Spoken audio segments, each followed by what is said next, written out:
Hej och välkomna till en ny video här på min kanal. Jag heter Marie Ekblad och jag jobbar som gravid och nyfödd fotograf här i Göteborg. Och om ni inte redan följer min kanal så tycker jag att ni ska göra det. Den är full med vloggar och fototips. Idag så ska vi prata om något väldigt spännande, nämligen objektiv. Det är nämligen en av de allra vanligaste frågorna som jag får här på kanalen och på andra forum. Vilket objektiv ska jag köpa? Så därför ska vi snacka om det idag. Till att börja med så kan det vara bra att ha koll på bländares och slutartid. Så om ni inte är bra på manuell fotografering än så har jag gjort en video om hur man fotar med det. Och den länkar jag här nedanför. Sedan så har jag även gjort en YouTube-video där jag har jämfört olika objektiv och fotar med en riktigt skruttig gammal kamera och min professionella utrustning som jag använder idag. Och jag tycker ju egentligen att det här handlar om hur man är som fotograf och inte hur dyrt eller hur bra ens objektiv är. Men jag tycker ändå att det är väldigt roligt med utrustning. Och det kan även förstärka ens arbete och ändra ens bildstil. Så därför tycker jag att det här är ett roligt och viktigt ämne.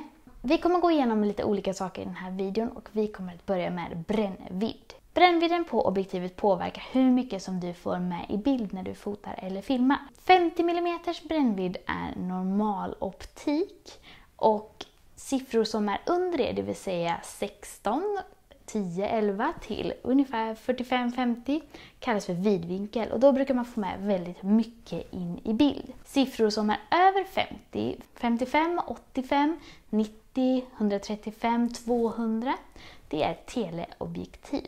Vidvinkelobjektiv används vanligtvis av fotografer som fotar landskap, men ni kanske har sett bröllopsbilder där människorna är pyttesmå och det är massa pampig natur runt omkring. Och då har ju bröllopsfotografen använt ett vidvinkelobjektiv. Det är väldigt vanligt att man använder vidvinkelobjektiv när man vloggar också. Jag brukar göra det till exempel för att jag vill få med mycket i bakgrunden mer än bara mitt ansikte. Det finns dock en effekt som kan vara viktig att tänka på när det gäller vidvinkelobjektiv och det är så kallad distorsion. Ett bra exempel på det är ju sådana som vloggar med en sån Canon Legria Mini X eller vad den heter. För då kan man ju se att väggar och dörröppningar och annat som brukar vara rakt är ju böjda så här. Och den effekten uppstår ju mer vidvinkligt det är. När det blir väldigt mycket vidvinkel, då kallas det ju fish eye och då är det helt böjt i sidorna. Och ansiktet påverkas ju även av distorsion. Så därför så kan man se lite lustig ut i väldigt mycket vidvinkel. Jag använder väldigt sällan vidvinkelobjektiv. Jag använder det till mina nyfödbilder när jag fotar bebisen uppifrån. Men annars så använder jag det inte i mitt professionella fotograferande. När jag filmar som nu filmar jag med ett 35 mm för att jag vill få med lite runt omkring och inte bara i mitt ansikte. Och när jag vloggar så använder jag ett väldigt vitt objektiv. Så det kan ni ju jämföra hur mitt ansikte ser ut i den här videon och i mina vloggar och faktiskt se skillnaden. 50 mm är ju normal optik och jag använder det till 95% i alla mina bilder för att jag trivs väldigt bra med det. Jag tycker man får med lagom mycket i bilden. Jag tycker att personerna ser normala ut i ansiktet och i olika kroppsdelar och jag tycker det passar jättebra till nyfödd.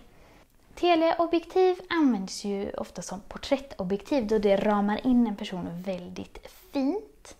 Och en annan effekt som kommer av objektivet när det gäller teleobjektiv är något som kallas kompression.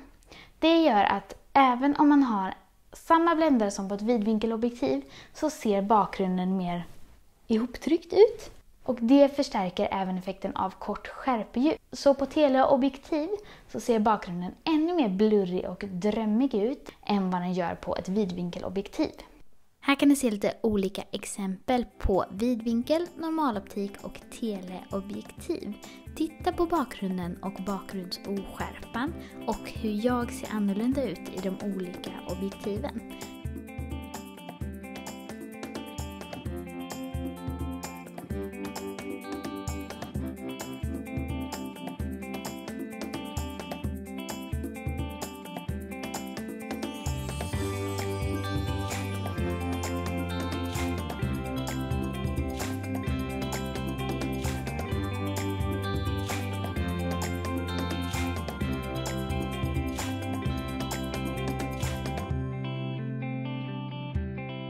här kan ni se ett tydligt exempel på skillnaden mellan vidvinkel och tele. Jag har ju använt samma bländare så det borde vara samma bakgrundsoskärpa. Men man ser tydligt att bakgrunden ser olika ut på grund av kompression. Man ser även distorsion i mitt ansikte på vidvinkel. Och det är en väldigt olika känsla i de olika klippen. Något annat som man kan fundera över är om man vill ha ett zoomobjektiv eller ett fast objektiv. Med ett zoomobjektiv så har man flera brännvidder i samma objektiv. Och då kan man alltså zooma in och ut och få med olika mycket i bild utan att behöva flytta på sig. Med ett fast objektiv så har man en brännvidd och då behöver man flytta sig själv som fotograf för att göra olika kompositioner. Jag älskar fasta objektiv av 2 olika anledningar. Och för det första är att de är oftast mycket lättare. Det kanske låter löjligt men när man har ett gäng objektiv och vill ha med i sin väska så blir det faktiskt väldigt tung till slut. Och jag är inte så stark att jag pallar att fota med ett zoom-teleobjektiv under till exempel ett helt bröllop. Jag har testat det några gånger och jag har varit så skakig i armarna och axlarna till slut. För jag orkar inte det. Och om man bär tung kamerautrustning mycket så är vikten en faktor. Något som jag också gillar och brukar titta efter när jag ska köpa objektiv är att objektivet kan ha så öppen bländare som möjligt. Jag älskar ju kort skärpedjup och vill därför kunna öppna upp och ha så låga bländertal som det bara går. Och på fasta objektiv så är det oftast bättre bländare, det vill säga att man kan gå ner i bländartal. Så om man står och väger mellan 2 olika objektiv och ett har möjlighet till lägre bländartal så brukar jag i alla fall satsa på det. Jag brukar även kolla om det finns skakstabilisator i objektiv.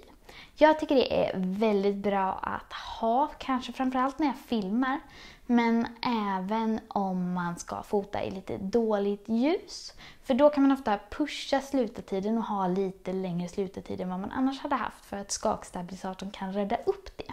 Så om ett objektiv har det så är det alltid ett plus för mig. Jag brukar också tänka så här när det gäller objektiv att man ska tänka efter vad är det man ska ha objektivet till. Jobbar du som professionell fotograf eller är du en hobbyfotograf som vill uppgradera med något nytt kul i kameraväskan? Om du jobbar professionellt då är det bra att ha så bra utrustning som möjligt som klarar så dåliga ljusförhållanden som möjligt. Och därför kan det vara bra att satsa på lite mer kostsamma objektiv för det är oftast bättre glas och då har objektiven oftast de här funktionerna som jag tidigare har nämnt. Jag personligen brukar också försöka att spara ihop till de bättre objektiven.